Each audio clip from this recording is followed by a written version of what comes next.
never slow up, no I don't take shit. I got no love for the fakeness. If you wanna play tough and wanna hate this, I'll always show up. I don't ever slow up, no I don't take shit. നിമോ TRPയുടെ പുതിയ വീഡിയോക്ക് എല്ലാവർക്കും സ്വാഗതം. അപ്പം എല്ലാവർക്കും സ്വാഗതം. ഞങ്ങൾ long video ഒക്കെ ചെയ്തിട്ട് കുറച്ചായി. അപ്പം ഞങ്ങൾ ഇന്ന് വന്നത് എന്തിനാ, ബിഗ് ബോസിൻ്റെ കുറച്ച് കാര്യങ്ങൾ ആയിട്ടാണ് വന്നത്. അപ്പം ഞങ്ങളെപ്പോഴും ഒരു ഇതിന് മുന്നോട്ടം ചെയ്യണമെന്ന് വിചാരിച്ചല്ലേ, നമുക്ക് ചെയ്യാൻ പറ്റിയില്ല. അപ്പോൾ ഇന്നെന്താ പ്രശ്നം, എന്താ കാര്യം? ജിൻ്റപ്പനെ തല്ലിയത്. അപ്പോൾ ഇന്നലെ ഞങ്ങൾ മോഹൻലാലേട്ടൻ വന്നതിൻ്റെ ആ ഒരു ഇത് വന്നപ്പോൾ കുറേ പ്രതീക്ഷിച്ചു അല്ലേ. അച്ചുകൂട്ടൻ പെട്ടെന്ന് വന്ന് ടി വിയൊക്കെ വെച്ച് വന്നിരുന്നതാണ്. ലൈവ് ഞങ്ങൾ കുറച്ചേ കാണാറുള്ളൂ. അപ്പോൾ ഇന്നലെ വന്ന് തകർത്ത് വന്നിരുന്നതാണ് അച്ചുകൂട്ടൻ. പക്ഷെ പ്രതീക്ഷയൊക്കെ പോയല്ലേ, എന്തൊരു സങ്കടം വന്നു. സങ്കടം വന്നു, അച്ചുകൂട്ടന് സങ്കടം വന്നു. സങ്കടം വരാൻ വേറെ ഒന്നുമല്ല, ആ ജിൻ്റപ്പനെ തല്ലിയത്, ജാസ്മിൻ ജയിലിൽ വെച്ച് തല്ലിയത്, അതൊരു ഇതായിരുന്നു. തിരിച്ചാൽ സംഭവിച്ചിരുന്നെങ്കിൽ അവിടെ ഭയങ്കര പ്രശ്നമായേനെ, ഗബ്രി ഇടപെട്ടേനെ അല്ലേ, ഭയങ്കര പ്രശ്നമായേനെ. പക്ഷേ അത് ജിൻ്റപ്പനായതുകൊണ്ട് എന്താ സംഭവിച്ചെന്നറിയില്ല, അതിനെപ്പറ്റി ചോദിച്ചുമില്ല. അയാളും ഇന്നത്തെ പ്രമോലും കാണിച്ചിട്ടില്ല അല്ലേ, ഒന്നും കാണിച്ചിട്ടൊന്നുമില്ല. പിന്നെ എന്തുവാ, പിന്നെ മുടി കേസ്, അത് ഒരു വല്ലാത്തൊരു ഇതായിപ്പോയി. ലാലേട്ടൻ വന്ന എൻ്റെ വീഡിയോസ് നീ കണ്ട. അപ്പം അത് സംഭവം എന്ന് വെച്ച് കഴിഞ്ഞാൽ, അത് സംഭവിച്ചത് അത് അവിടെയുള്ള ഭാരകൾ തന്നെ പറയാം അല്ലേ. ഒറ്റണത്തിന് മനസ്സിലായിട്ടില്ല. ഭയങ്കര വന്ന് ചോദിക്കുകയും പറച്ചിലൊക്കെ കണ്ടപ്പോൾ ഞങ്ങൾ ഓർത്തി ഇപ്പം ലാലേട്ടൻ ഞങ്ങൾ പറയും ആ പാവപ്പെട്ടവനെ, ആ പുള്ളി ചെയ്തിട്ടില്ലത്. അപ്പോൾ പുള്ളീനെ ഒന്ന് ഇതാക്കുന്നു. അർജുന ജിൻഡോ. അപ്പം ജിൻ്റപ്പനല്ല അത് ചെയ്തത്. അപ്പോൾ അത് ഒന്ന് പറയുമെന്ന് വിചാരിച്ചു. എന്താ ഇത് ബിഗ് ബോസിൻ്റെ പ്ലാനാണോ എന്താണെന്ന് അറിയത്തില്ല. ഒരു തീപ്പരി പിന്നെയും കൂടെ ഒന്ന് അല്ലേ കത്തിക്കാനാണോ എന്ന് അറിയില്ല. പക്ഷെ അത് അവിടെയുള്ള ഒരൊറ്റണത്തിന് മനസ്സിലായിട്ടില്ല. ചരണിക്ക് പോലും ആർക്കും മനസ്സിലായിട്ടില്ല.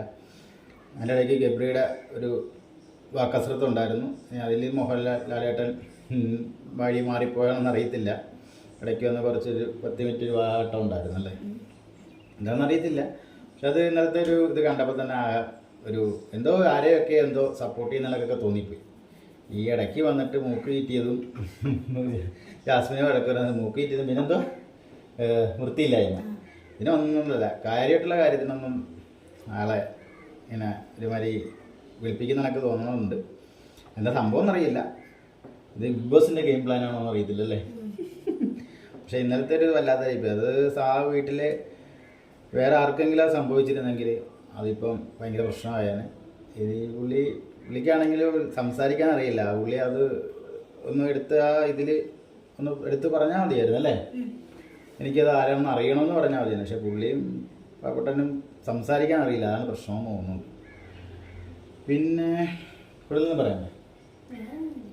പക്ഷെ ഇഷ്ടപ്പെട്ടില്ലല്ലേ ഇന്നത്തെ ലാലേട്ടൻ്റെ വരവും പവറും ഇല്ല, ഒന്നുമില്ല. ആരെയൊക്കെ സപ്പോർട്ട് ചെയ്യുന്നതൊക്കെ ആയിപ്പോയി അല്ലേ. അച്ചുകൂട്ടൻ ഇന്നലെ ഭയങ്കര വിഷമമായിപ്പോയി. ഇന്ന് അച്ചുകൂട്ടൻ തന്നെ പറഞ്ഞു നമുക്ക് വീഡിയോ ചെയ്യാം. കുറേ ഞങ്ങൾ ലോങ് വീഡിയോ ഒക്കെ ചെയ്തിട്ട്. അപ്പോൾ ഇന്നലത്തെ ഒരു ഇത് എന്ന് പറഞ്ഞാൽ ബിഗ് ബോസിൻ്റെ ഗെയിം പ്ലാനായിട്ട് തോന്നുന്നു അല്ലേ. ജിൻ്റപ്പൻ പാവപ്പെട്ടവനെ നല്ല പണി കൊടുത്തനൊക്കെ ആയിപ്പോയി.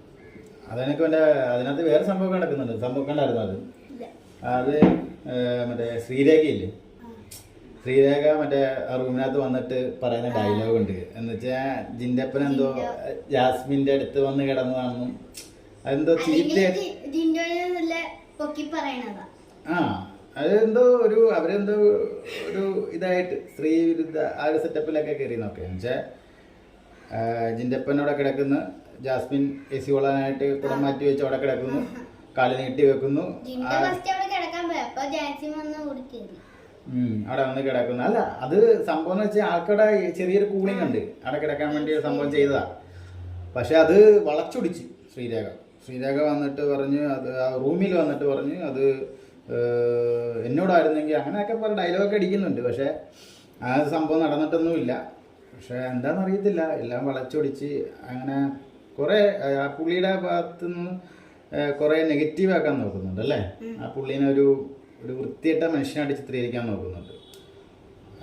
അഭിഷേകിൻ്റെ കാര്യത്തിലൊക്കെ ആണെങ്കിലും കുറേ എന്തുവാ ഞാൻ അതിനകത്ത് കുറേ യൂട്യൂബിൽ തന്നെ കുറേ കണ്ടന്റ് കണ്ടായിരുന്നു. എന്തുവാ പുള്ളീനെ എന്തോ വേറെ എന്തോ രീതിയിലോട്ടൊക്കെ ആക്കാൻ നടക്കുന്നു. അതൊന്നും ഒരു സത്യാവസ്ഥ അറിയാമെന്ന് അങ്ങനെയൊന്നും പറയരുത്. എന്ന് വെച്ചാൽ ഒരു മനുഷ്യനാണ്, പുള്ളിക്ക് അതിനകത്തല്ല ജീവിതം, പുറത്തോട്ടുണ്ട്. അങ്ങനെയൊക്കെ വേണം. അല്ലാതെ ചുമ്മാ അകത്ത് അവർക്ക് കോമാളിത്തരം കാണിക്കുന്നവർക്ക് ഒരു കുഴപ്പമില്ല, സപ്പോർട്ട് ചെയ്യണം, ഫുൾ സപ്പോർട്ട്. അപ്പം അത്രയേ ഉള്ളൂ. അപ്പം ഞങ്ങളിടയ്ക്ക് ഇങ്ങനെ അല്ലേ, എങ്ങനെ അച്ചുകൂടിന് വിഷമം വരുമ്പോൾ ഞങ്ങളുടെ ഇടയ്ക്ക് ഇങ്ങനെ വരാം അല്ലേ. അപ്പം അച്ചുകൂടിന് ഫുൾ സപ്പോർട്ട് ആർക്ക്? ജിൻ്റപ്പൻ. അച്ഛന് റോക്കി ഇഷ്ടമായിരുന്നു, റോക്കി ബാ റോക്കീന് ഇഷ്ടമായിരുന്നു. പക്ഷേ പുള്ളിക്കൊരു മണ്ടത്തരം സംഭവിച്ചു, പറ്റി പുറത്തു പോയി. പക്ഷെ പുള്ളി ഉണ്ടായിരുന്ന ഒരു പവർ ആയാണ് അല്ലേ. പക്ഷേ പുള്ളിക്ക് ജാസ്മിനെ ജബ്രീനൊക്കെ പറപ്പിച്ചാലല്ലേ. പക്ഷെ സിജോടെ തിരിച്ചു വരുമൊന്നും പ്രതീക്ഷിച്ചായിരുന്നു. പക്ഷേ കാര്യമില്ല, പുള്ളി വന്നിട്ട് ജിൻഡോനെ ടാർഗറ്റ് ചെയ്ത് വന്നേക്കുക. പക്ഷെ നടക്കത്തൊന്നുമില്ല, അത് നടക്കാനൊന്നും പോകുന്നൊന്നുമില്ല. അത് ജിൻ്റപ്പൻ തലയുള്ളവനാ. ഇന്നലത്തെ അത് ഒരു കാര്യം ഇഷ്ടപ്പെട്ടു, ആ തീപ്പെട്ടിക്കൊള്ളി സിജോനെ പോരിച്ച് ഭയങ്കര തീപ്പൊരി പവർ എന്നൊക്കെ പറഞ്ഞത് അതിൽ ജിൻ്റപ്പൻ തന്നെയാണ് സ്കോർ ചെയ്തത് അല്ലേ. അതിൽ ജിൻ്റപ്പൻ സ്കോർ ചെയ്തത്. അപ്പോൾ അത്രയേ ഉള്ളൂ. അപ്പോൾ എല്ലാവർക്കും നല്ല ശുഭദിനം. ബൈ.